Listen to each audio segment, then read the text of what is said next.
देखने को मिला सर, मैं आपसे बहुत गुजार करना चाहूंगी, वो ये है कि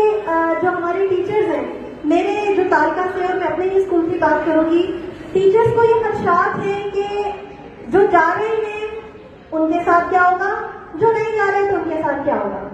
अब हम ऐसा भी नहीं कर सकते कि कहें कि भाई ठीक है, जो हमेशा से जाते रहे हैं डिफरेंट एक्टिविटीज में वो ही आगे जाए, क्योंकि ये किसी एक फर्द का मसला नहीं है। ये हमारे स्कूल के पीएम से लेकर हमारे स्कूल की एचएम तक, हमारे क्लरिकल स्टाफ से लेकर हमारे टीचिंग नॉन टीचिंग सबका मुश्तरका फायदा है। तो इसके लिए सबको ही काउंट किया जाए। मैं अपनी क्यादत से ये चीज भी पूछना चाहूंगी कि हमें परसेंटेज बता दें कि अगर किसी स्कूल में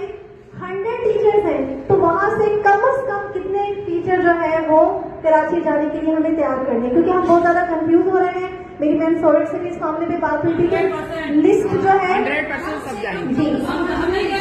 हाँ, इतने परसेंट जी। तो जो क्यादत की तरफ से ये बात सबने सुन ली कि 100% होना चाहिए, क्योंकि यहाँ पे हमारे मोजिज एचएम्स भी बैठी हुई हैं, क्योंकि यूनिट इंचार्ज से ज्यादा जो प्रोटोकॉल्स हैं, जो साइनिंग अथॉरिटी है वो हमारे एचएम्स के